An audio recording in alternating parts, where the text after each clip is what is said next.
E sobre a briga pelo título, a gente preparou um material que mostra essa perseguição do Flamengo, só no caso, porque os dois jogaram ontem, o título ainda está aberto para mais gente, mas a gente vai focar no líder e vice-líder, desde que o Flamengo virou segundo colocado, na 22ª rodada. Dá uma olhada. Depois disso, o Palmeiras derrotou o São Paulo 2-1 e o Flamengo 2-1 na Ponte Preta. A diferença se manteve em 3 pontos. Aí na 24ª, o Grêmio ficou no 0-0 com o Palmeiras fora de casa, e o Flamengo fora de casa derrotou o Vitória. A diferença caía para 1 ponto na 24ª rodada.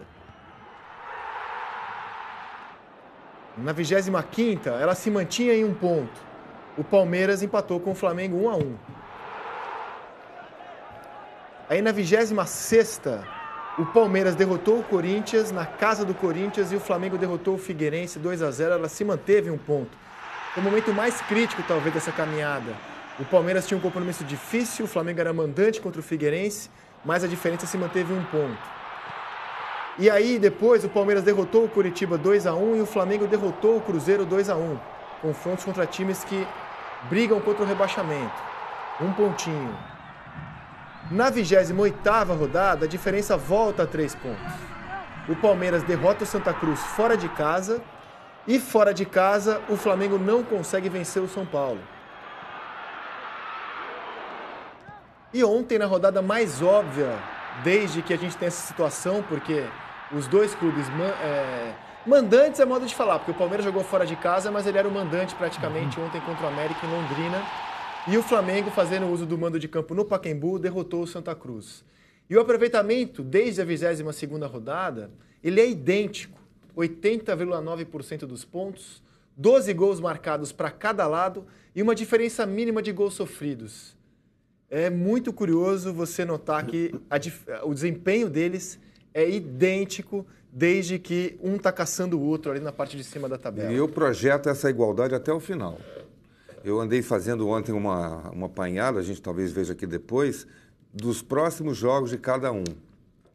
Os times vão jogar rigorosamente da mesma maneira, em casa e fora. Quando o Flamengo joga em casa do Flamengo é mandante, né? Ele só vai jogar em casa mesmo no Maracanã a partir do jogo com o Corinthians, provavelmente agora, dia 23. 23. Né? E o Palmeiras também joga em casa. O Flamengo joga fora, o Palmeiras joga fora. E o último jogo de cada um, o Flamengo é Atlético Paranaense e o Corinthians e o Palmeiras é o jogo contra o Vitória em Salvador. Então eles jogam, e são adversários... Pode ser um Vitória jogando a vida pela permanência na Série A e um Atlético jogando para a Libertadores. Então eu estou projetando essa igualdade, esse pareamento de Flamengo e Palmeiras até o final. E foi idêntica também, André, a maneira como os dois times encararam a rodada de ontem, os jogos de ontem. Coincidência ou não, os dois fizeram gols logo no comecinho. Ele estava acompanhando um jogo, logo soube do gol do outro, ali com 2, 3 minutos de jogo eles já tinham aberto o placar e depois cozinharam os jogos. Isso. Tanto o Palmeiras, que tinha 27 mil torcedores lá no Estádio do Café em Londrina, quase todos apoiando o Palmeiras.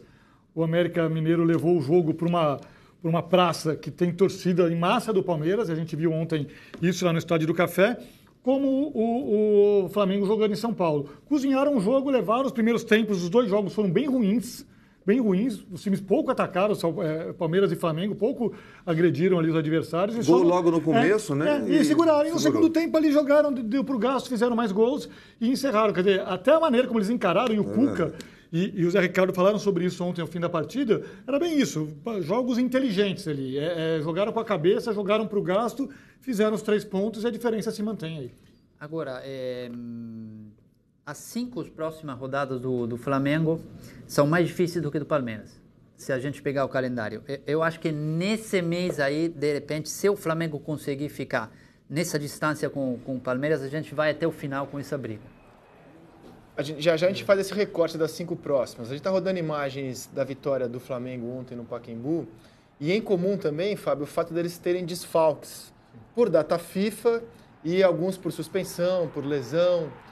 Aí, por causa disso, inclusive, o Viseu jogou ontem, Guerreiro defendendo o Peru, o Damião não tinha condição de jogo. Resolveu bem para o Flamengo o desfalque, né? Porque o Viseu é um jogador promissor é o Viseu, né? Um cara forte, canhoto, rápido, toca pouco na bola e é incisivo. É muito efetivo. Ele não participa muito das jogadas aí de ataque, de construção do jogo, mas é muito efetivo. É quinto gol no campeonato dele. E tem uma estatística interessante. O Flamengo, sem o Guerreiro, tem 70% de aproveitamento. Quer dizer, um time que é mudando as peças lá na frente, não vai perdendo as características. Esse aqui é... Você mantém. Zé Ricardo até porque conseguiu... o Guerreiro não conseguiu ser um jogador indispensável no Flamengo. não. Eu achei que ele fosse se tornar um jogador indispensável Como no era Flamengo. para o Corinthians. Como era para o Corinthians. Acho que o Flamengo trouxe o Damião, né, e tem essa opção do Viseu, que precisa ser até mais analisada com mais explorado, carinho. né? Flamengo- Até acho que indispensáveis são esses aí, ó. Esses aí são Diego os que cabeceia na trave. Mas você tirou daqui. Não é? E o Arão que faz o gol. Esses são os dois jogadores indispensáveis no time do motorzinhos, Flamengo. né, O do Diego está numa fase excepcional e o Arão também. E o Diego cabeceia a bola na trave e o Arão pega o rebote, tirando do Hever a chance de fazer o gol, né? Agora, a gente viu o aproveitamento, 80,9% nas últimas rodadas, é um número absurdo. Se a gente considera que no segundo turno o Atlético Mineiro fez 22 pontos, é claro que o Atlético já largou com uma deficiência de pontos aí, por todas as causas que a gente conhece. Mas assim, a arrancada do Atlético foi incrível. Mas os dois times de frente não estão dando brecha. O aproveitamento está lá em cima, quer dizer, ninguém pode errar, porque senão o Atlético vai chegar, e os dois vão continuando nessa briga linda para a primeira colocação. Eu acho que o Atlético perdeu a passada no jogo do Corinthians. Deu uma distância, o 0-0 do meio da semana, né? Foi quinta-feira o jogo? Quarta-feira? O Atlético perdeu a passada para brigar com Palmeiras e Flamengo. Eu acho que a briga do campeonato ficou restrita aos dois. Acho que não tem mais dúvida. Em que né? pese É os isso. dois terem que jogar com o Atlético lá, mas ainda mesmo assim a distância ficou muito grande. Se você vai Mas o ter Atlético aí não pega os dois ainda? Em casa, mas Ô, mesmo diretor, assim... temos a classificação do campeonato para colocar na tela aí. Esses prognósticos são bem perigosos. Se tiver ela pronta, vamos colocar na tela a classificação São do 7 campeonato. pontos, né, para o Palmeiras.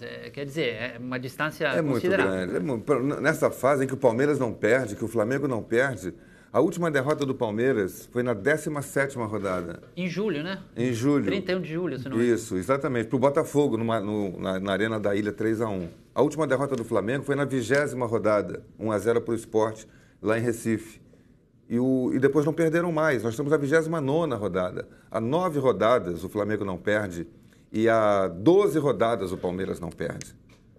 É muito difícil que eles percam 2 partidas nessa reta final. Possível no futebol tudo é E possível. até que ponto também a qualidade, o equilíbrio de Flamengo e de Palmeiras não está fazendo um puxar o outro lá em cima. Né?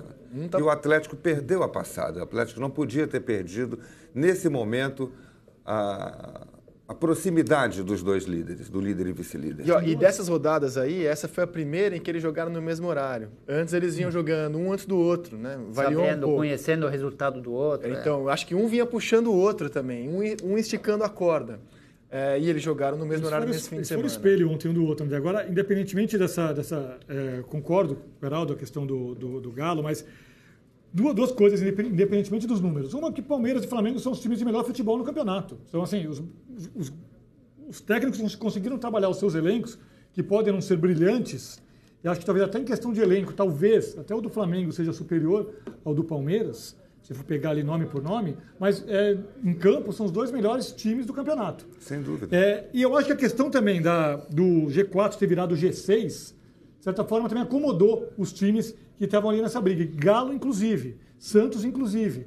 Porque se eles tinham que jogar com a faca nos dentes toda a rodada para se manter ali no G4 e continuar, preservar a chance de Libertadores, agora a tarefa é mais fácil. Um está em terceiro, outro está em quarto. O Santos e o Atlético Mineiro, acho difícil eles perderem essas posições, pelos que já abriram também em relação aos times de baixo, em relação ao Fluminense, em relação ao Corinthians. Então, não consigo ver alguém se intrometendo nessa briga. Vamos colocar, então, Palmeiras a classificação. E Flamengo, o resto do campeonato. E olha, com essa mudança do número de vagas na Libertadores, não tem quase ninguém com nada a temer ou disputar no Campeonato Brasileiro. Então a gente tem essa situação na parte de cima. Palmeiras 60 pontos, Flamengo 57, o Galo está a 7 pontos, restando 9 rodadas, 27 em disputa. É muito difícil mesmo tirar essa quantidade de pontos. Aí vem o Santos com 51, Fluminense com 46, Atlético Paranaense com 45. Em verde, os times que vão direto para a Libertadores. E em amarelo, os times que vão para a primeira fase, pré-fase de grupos. O mata-mata que vai definir times na fase de grupos. O Botafogo é quem está mais próximo do G6, seguido pelo Grêmio, Corinthians e a Ponte Preta. Acho que a Ponte Preta é um dos clubes que já nem brigam muito por Libertadores. Tá satisfeito do que fez São até 6 agora. pontos e não vai cair com 39. Dificilmente vai ficar preocupada com rebaixamento. Vamos virar a página. Faço o mesmo raciocínio para a Chapecoense com 38. Aí tem o Cruzeiro, 36. O Cruzeiro está a 3 pontos apenas da zona do rebaixamento. A partir daí é o pessoal que briga para não cair. Exato. Coritiba, olha o equilíbrio. Coritiba 36 também, São Paulo 36 também. Vitória 35, o Sport 34 e na zona do rebaixamento o Internacional, o Figueirense, o Santa Cruz e o América.